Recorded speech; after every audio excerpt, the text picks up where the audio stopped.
এই বছর রামসায়ের ময়দানে কালী পূজার প্রস্তুতি কেমন সেটা দেখবার জন্যই ভিডিও বানালাম। তো সামনে কালী পূজা, 20 তারিখ কালী পূজা, সোমবার, বেশি দিন বাকি নেই। প্যান্ডেলের কাজ শুরু হয়ে গেছে, কাজ পুরোদমে চলছে। আর ঠাকুর বানানোর কাজ শুরু হয়ে গেছে, দেখতে পাচ্ছেন খড় বাঁধার কাজ চলছে, এখনও মাটির কাজ শুরু হয়নি। তো একটু ভেতরে গিয়ে দেখাচ্ছি আপনাদের কাছের থেকে।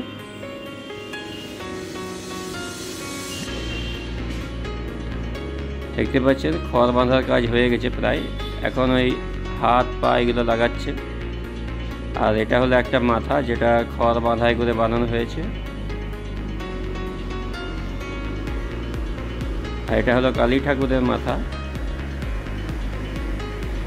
যেটা নিচে রাখা আছে।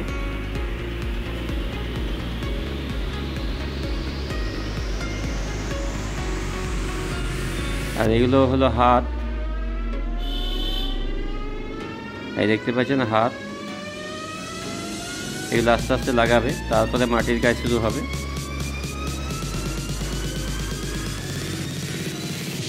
হাইট ভালোই আছে কালী ঠাকুরের। এদিকে দেখুন হাতটাকে লাগাচ্ছে, রশি দিয়ে বেঁধে হাতটাকে লাগাচ্ছে, দেখতে পাচ্ছেন।